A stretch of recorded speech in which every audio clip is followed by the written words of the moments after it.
এই লেকচারে আমরা দেখবো আইপি ভার্সন 6 এর অ্যাড্রেস গুলো কিরকম দেখতে এবং তার যাবতীয় বৃত্তান্তগুলো এখানে আমরা ক্লিয়ার করব। প্রথমে একটা প্রশ্ন আমরা জানবো যে আইপি ভার্সন 4 কেন আসলো। আমরা তো আইপি ভার্সন 6 সরি কেন আসলো। আইপি ভার্সন 4টা তো আমরা মোটামুটি পুরোটাই দেখে নিয়েছি। আমাদের লাস্ট লেকচারস গুলোতে আমরা আইপি ভার্সন 4 এর ডিটেইলস কত রকম অঙ্ক সাবনেটিং যাবতীয় হেডারের কনসেপ্ট সবই দেখে নিয়েছি। তো এরপর আইপি ভার্সন 4 অ্যাড্রেস গুলো কেন আসলো, এটা ফার্স্ট প্রশ্ন। ভার্সন 6 সরি, আইপি ভার্সন 6 এসছে কেন কি আইপি ভার্সন 4 এর কত বিটের সাইজের অ্যাড্রেস ছিল, 32 বিটের সাইজের অ্যাড্রেস। তো ম্যাক্সিমাম আইপিস কত পসিবল ছিল, 2 টু দি পাওয়ার 32 বানা অ্যাড্রেস পসিবল। যাই হোক, যেটা অনেক নাম্বারটা অনেক বড় নাম্বার, যে এতগুলো অ্যাড্রেস পসিবল ছিল।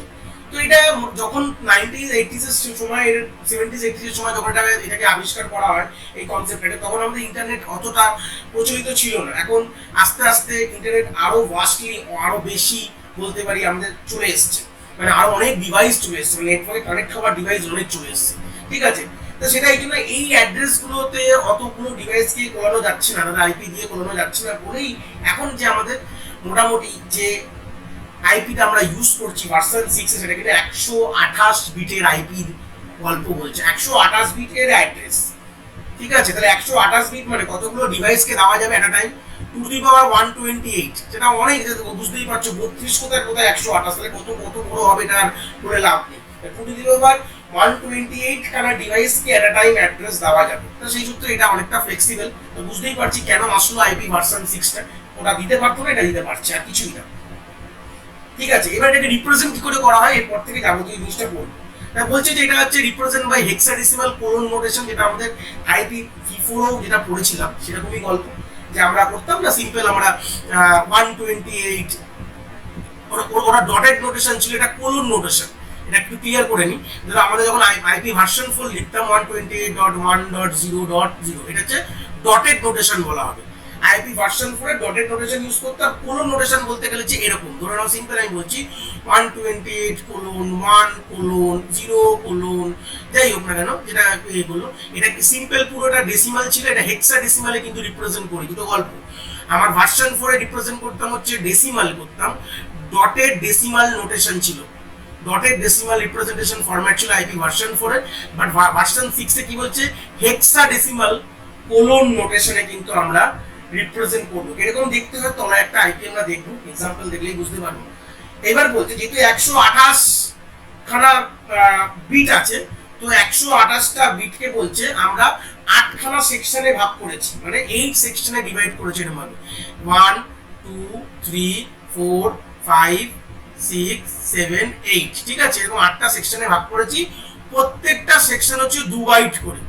কি বললাম, প্রত্যেকটা সেকশন তোমার 2 বাইট করে, তাহলে 8 দুগুণে 16 বাইটের গল্প।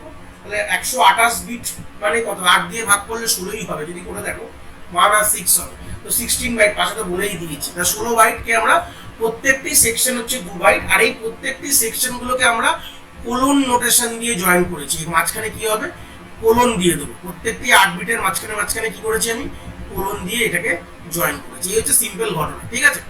এইবার এই প্রত্যেকটি 8 বিটকে 2 বাইট করে, যেটা বললাম 2 বাইট সব, এগুলো 2 বাইটের আছে, কোনো অসুবিধা নেই, সব 2 বাইট।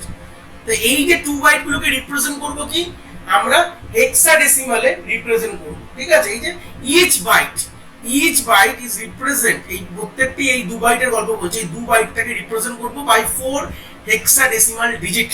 সিম্পল কিভাবে করি, যদি আমি তলায় আমি একটা বুঝিয়ে দিই, এই 2 বাইটকে কি করে হেক্সাডেসিমালে করব। সিম্পল আমি জাস্ট আমি এই বোঝানোর জন্য আমি এখানে 8টা 1 লিখছি, 4 5 6 7 8, 2 বাইট মানে 16 খানা বিট হবে, তাহলে 8 8 16 হবে, 1 1 1 1 1 1 1 1। তো এখানে 16টা 1 আছে। তো এই যে এই 2 বাইটকে আমরা যে 4 হেক্সাডেসিমাল ডিজিট যেটা বলেছে, কিভাবে করবো দেখো, এই 4টে 4টে 1 এর পেয়ারিং করো, 4টে 4টে 1 এর পেয়ারিং করলাম, করার পর এই 4টে 4টে যে 1 গুলোকে এটাকে রিপ্রেজেন্ট করো কোথায়, হেক্সাডেসিমাল। 4টে 1 মানে f, f 15 মানে f, f f f, মানে বুঝতে পেরেছো, প্রত্যেকটি 2 বাইট কে আমরা হেক্সাডেসিমাল এইভাবে রিপ্রেজেন্ট করব। 4টে 1 এর গ্যাপিং করে নেবো, মানে পেয়ারিং করে আমরা সেটা রেসপেক্টে ইকুইভ্যালেন্ট হেক্সাডেসিমাল এটা আছে সেটা কিন্তু লিখবো। তাহলে বুঝতে পারলে এইভাবেই পুরো জিনিসটাকে রিপ্রেজেন্ট করা হয়েছে। তাহলে হিসাব মতো, তাহলে এক একটা 2 বাইটের মধ্যে যদি 4টে করে হেক্সাডেসিমাল ডিজিট হয়, তাহলে পুরোটার মধ্যে কতগুলো হবে, 4 × 8 করলে 8টা সেকশনে ভাগ করা হয়েছে, এক একটার মধ্যে যদি 4টে করে থাকে তাহলে 4 ইন্টু 8 ইন্টু 4 করলে 32টা আছে। তাহলে বললো এখানে পুরো অ্যাড্রেসটার মধ্যে 32খানা হেক্সাডেসিমাল ডিজিট কিন্তু আমাদের অ্যাভেলেবেল আছে।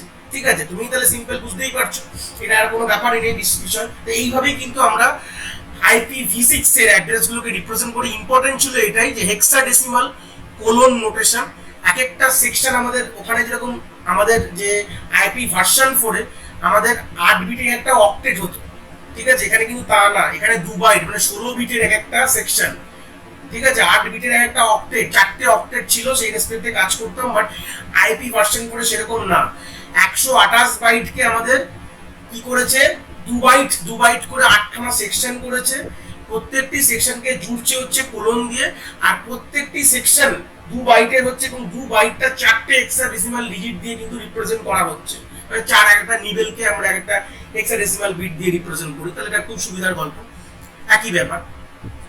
তো সেই সূত্রে তলায় আমি একটা এক্সাম্পল রেখেছি IP অ্যাড্রেসে, দেখতে পাচ্ছ, তাহলে এরকম ভাবে গল্পটা হয়। তাহলে এটা হচ্ছে হিসাব মতন দেখতে, আমি যেটা এই লাস্ট বোঝালাম 4টে F মানে অ্যাকচুয়ালি 2 বাইট কিরকম ভাবে ছিল আশা করি বুঝতে পারছো। তাহলে এটা হচ্ছে কতগুলো সেগমেন্ট তুমি যদি এখান থেকে করে থাকো, এখানে 8খানা সেগমেন্ট থাকবে, 1 2 এখানে 3 এটা 4 এটা 5 এটা 6 এটা 7 এটা 8, 8খানা সেগমেন্টে কিন্তু ডিভাইড করেছে। আর দেখো হেক্সাডেসিমাল ফরম্যাটে কোলন নোটেশনে কিন্তু IP ভার্সন 6 দেখতে এরকম হয়।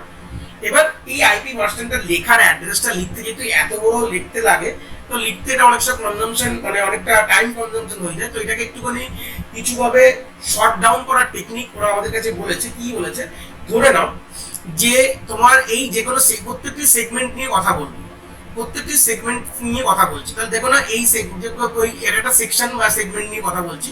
ধরো না এই সেগমেন্টটা যেখানে বলছে দুটো জিরো যেটা লিডিং আছে, তো যেখানে দুটো জিরো লিডিং আছে সেই জিনিসটাকে আমরা এইভাবেও 37ও লিখতে পারি, কোনো অসুবিধা নেই, ঠিক আছে। যেখানে দুটো জিরো লিডিং আছে সেটাকে আমরা 37ও লিখতে পারি, যেখানে ধরো 4টে জিরো আছে সেটাকে আমরা শুধু জিরো দিয়েও লিখতে পারি।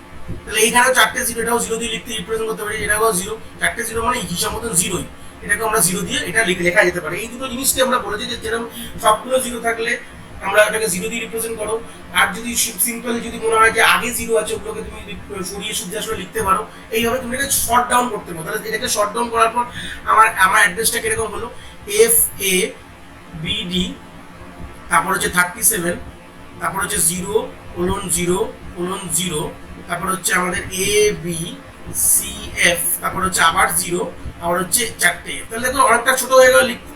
এইবার আরেকটা ওরা শর্ট ডাউন করার টেকনিক ওরা বলেছে, যে তোমার যদি সিকোয়েন্স অফ 0 থাকে, ঠিক আছে, যেটা তোমার সিকোয়েন্স থাকে, এখানটা সিকোয়েন্স অফ 0 তুমি দেখতে পাচ্ছ, এই সিকোয়েন্স 6 এই যে সিকোয়েন্স অফ 0টাকে যেটা কিনা আমরা রিপ্লেস করতে পারি দুটো কোলন দিয়ে। দুটো কোলন মানে হচ্ছে সিকোয়েন্স অফ 0, যেটা যতগুলো সেগমেন্ট মিশে সেগুলোকে পরবর্তীকালে যখন খোলা হবে তখন ওটাকে আমরা ওখানে 0 দিয়ে দেবো। তো সেই সূত্রে এটাকে যদি করে দেবো, আর এটাকে করলে আরো আমাদের যে অ্যাড্রেসটা ছোট হয়ে যাবে। তাহলে কি কিরকম হয়ে গেল, FABD কোলন 37, তারপর এখানে এই দুটো কোলন দিয়ে দেবে। এটার মানে হচ্ছে এটা পরে করতে গেলে কি করে এক্সট্রাক্ট করবে সেটা আমি বলে দেবো, ABCF কোলন 0 কোলন FF। এবার প্রশ্নটা স্যার আপনি যে এই তিনটে করলেন এই 0টায় কেন করলেন না? দেখো ওখানে সিকোয়েন্স অফ 0 তুমি যদি একটা যে কোনো সিকোয়েন্সকে, এটা হতে পারে তোমার অ্যাড্রেসের মধ্যে মোর দ্যান 2 সিকোয়েন্স আছে, মানে ধরো না প্রথম 3টে 0 তারপর আবার কিছু তারপর আবার লাস্ট 3টে 0 এরকম হতে পারে। তো বলছি যে কোনো একটি সিকোয়েন্সকে তুমি করতে পারবে, কিন্তু দুটি সিকোয়েন্সকে করতে পারবে না, যে কোনো একটা ধরনের সামনে নয় পেছনে সেই সিকোয়েন্সটা করতে পারবো। তো এটা পরবর্তী মানে কি, এটা খুলবে কি করে স্যার বুঝবো যে এখানে 3টে 0ই ছিল। দেখো কতগুলো সেকশন অ্যাভেলেবেল আছে, 1 এটা লেখো 1 2 3 4 5, তাহলে কতগুলো থাকা উচিত, 8টা, -5 করলে 3টে, তাহলে মানে এই দুটোর মধ্যে যে এই দুটো দেওয়া আছে, তা এটাকে যখন এক্সপ্যান্ড হবে পরবর্তীকালে তখন কি করবে, তখন এখানে 3টে আর এরকম 0 সেগমেন্ট এখানে অ্যাড করে দেবে, ঠিক আছে, বুঝতে পারছো। এইটা মানে হচ্ছে এখানে 3টে 0 সেগমেন্ট এখানে পরবর্তীকালে অ্যাড করে দেবে এইভাবে। এই জন্য বলছে যে এখানে আমাদের মাল্টিপল এরকম সিকোয়েন্সকে করা যাবে না, নাহলে তো বোঝা যাবে না কোন জায়গাতে কতটা ওখানে কতটা ছিল এখানে কতটা ছিল, ঠিক আছে, বোঝা যাবে না। তো সেই সূত্রে যে কোনো একটি সিকোয়েন্সকেই তোমরা শর্ট করতে পারো, এটাকে শর্টের নোটেশন বলতে পারো।